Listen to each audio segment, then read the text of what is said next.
Novas diretrizes da Sociedade Europeia de Cardiologia com relação ao diagnóstico e tratamento da hipertensão arterial surpreenderam quem estava acostumado às informações sobre o que é uma pressão arterial normal e uma pressão arterial alta.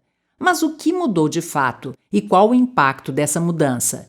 O professor de cardiologia do Departamento de Clínica Médica da FCM, Faculdade de Ciências Médicas da Unicamp, que também coordena o ambulatório de hipertensão arterial do HC, tranquiliza quem ficou preocupado com a divulgação dessa notícia e explica o que é fundamental na compreensão sobre as alterações da pressão arterial e o que fazer para evitar a hipertensão.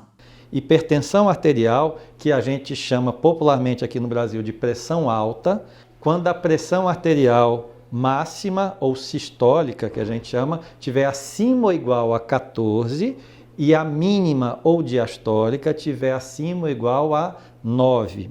Isso não se modificou, isso está assim no Brasil e na Europa.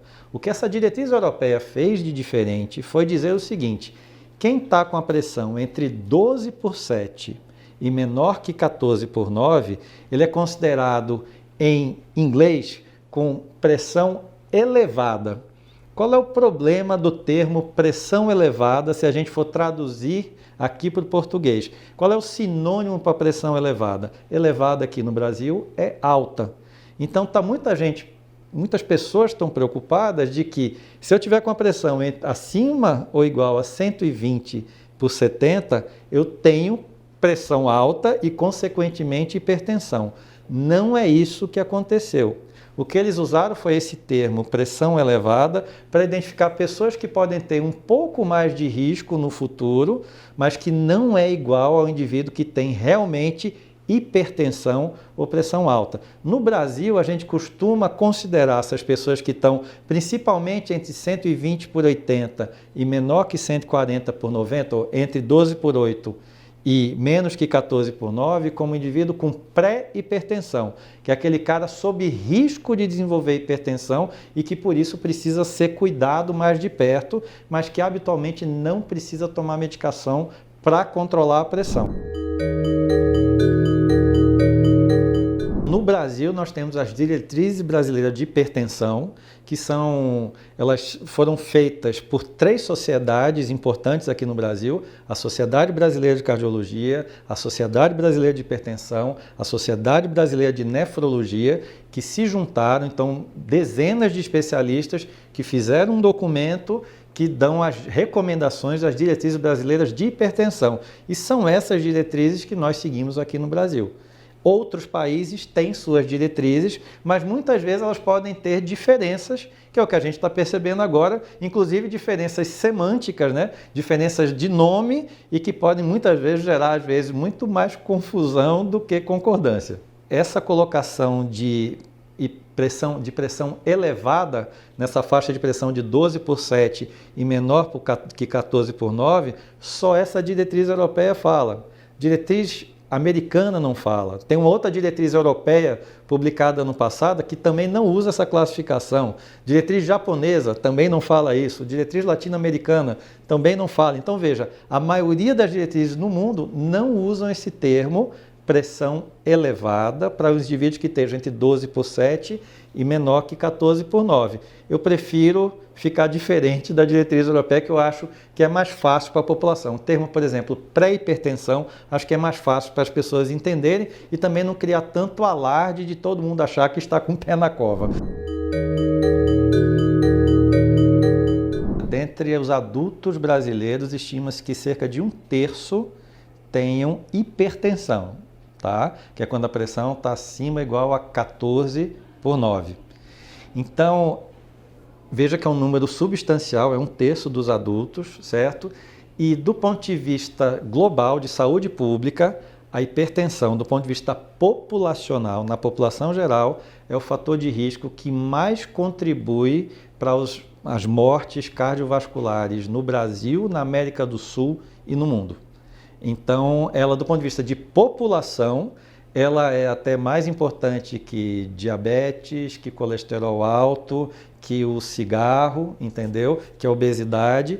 Isso mostra a relevância que ela é como um problema de saúde pública. O indivíduo que fuma tem mais risco de fazer derrame, de ter infarto, e quando você junta cigarro com pressão alta, isso amplifica muito o risco. Então é fundamental que quem tenha pressão alta não fume também. Isso daí vai depender de paciente para paciente, a gente faz um tratamento individualizado. O que se sabe hoje é que é muito comum que a pessoa tome mais do que um remédio para pressão alta, no caso para hipertensão.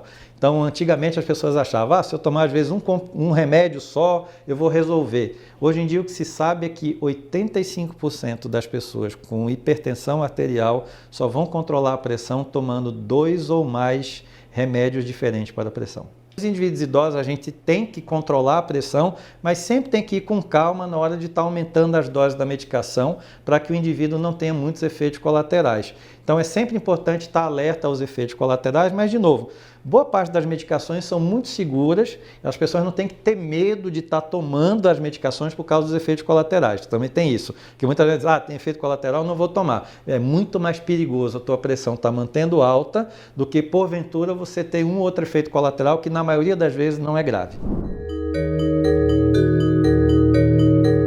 Quando o cara vê o sujeito como eu, com o avental branco, ele tende a ficar mais nervoso, ansioso, aí a pressão aumenta no consultório, quando ele vai para casa, a pressão normaliza. Então, muitas vezes o cara está com hipertensão no consultório, mas fora dele não está. Qual é o risco desse paciente? Se eu der remédio para ele, o que é que vai acontecer? A pressão vai cair demais e tem risco dele passar mal. Por isso que é importante eu fazer a medida fora do consultório. Mas existe um outro comportamento da pressão que é tão interessante quanto, que a gente chama de hipertensão mascarada. O cara tem pressão normal no consultório, mesmo me vendo de branco, mas fora do consultório, em casa, a pressão é mais alta. O risco desse paciente de ter derrame, infarto, é muito mais alto do que a pessoa que tem a pressão normal fora do consultório. Isso justifica por que é tão importante a gente estar medindo pressão fora do consultório também. Quanto mais precoce você começar a mudar seus hábitos de vida, menor seu risco de desenvolver hipertensão, e mesmo estando hipertenso, se você muda seus hábitos de vida, tendo hábitos mais saudáveis, a sua pressão muitas vezes não vai subir tanto, e se você precisar tomar remédio, habitualmente você vai precisar tomar menos medicação. Então, quais são essas mudanças que são muito importantes a gente enfatizar para a população em geral? Perder peso, comer menos sal, fazer atividade física, maneirar no consumo de álcool e tentar ter uma vida com menos estresse. Paciente com pressão acima ou igual a 14/9, ele está com chance de ser realmente hipertenso, precisa possivelmente tomar medicação para controlar a pressão.